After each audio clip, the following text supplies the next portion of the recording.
আয়নাগর না এখানে, ফ্যাসিবাদ না এখানে, কোনো রাজনীতি আলোচনা এখানে চলবে না।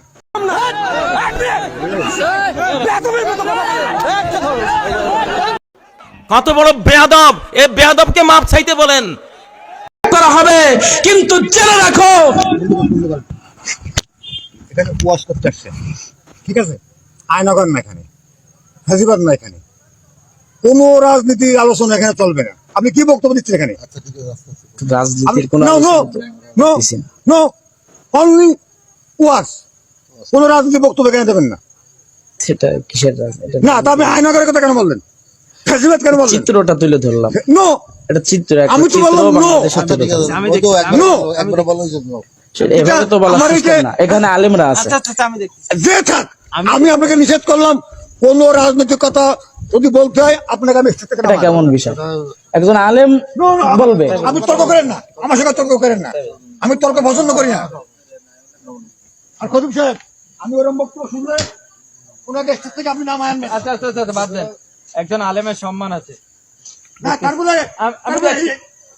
আমি বলতেছি আমার ওয়াজে কোনো রাজনৈতিক বক্তব্য চলবে না। আমি দেখতেছি বললাম তো। সরকার ওনার অনুভব করতেন নাম নিয়ে কোনো কথা বলেছি? আপনি কাকে?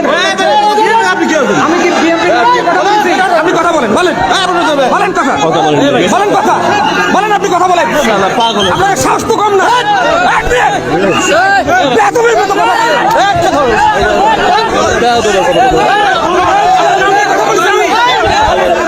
না না না, যে আমি পলিটিক্যাল বক্তব্য দেইনি তো ভাইজান। আপনি একটা পয়েন্ট দেখান যে আমি পলিটিক্যাল বক্তব্য। না না না, কিছু বলিনি।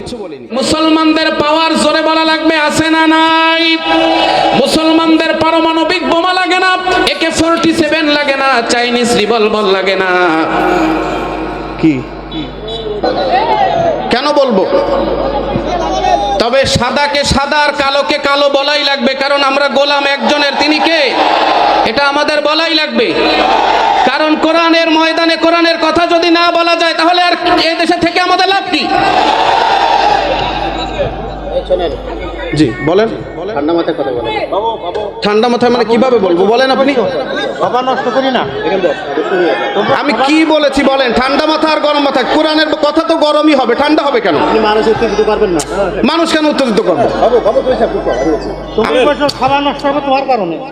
বেয়াদব! এ বেয়াদবকে মাপ চাইতে বলেন, মাপ চাইতে বলেন। মাহফিলে সব কিছু চলবে। বাংলাদেশে ওয়াজ মাহফিলে চোখ তুলে কথা বলবে এমন ক্ষমতা আর কারো থাকবে না ইনশাআল্লাহ। এটা সহ্য করব না। এটা আবু সাইদের বাংলাদেশ, এটা হাজার হাজার বুক ঝাঁঝরা শহীদের বাংলাদেশ। যদি কেউ অন্যায় করে থাকে তার আলোচনা চলবে। আমি সাবধান করে দিলাম সারা বাংলাদেশের সকল মানুষকে।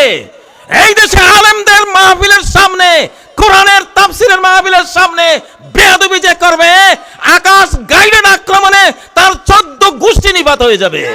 আমি সাবধান করে দিলাম, আমাদের সামনে দাঁড়িও না।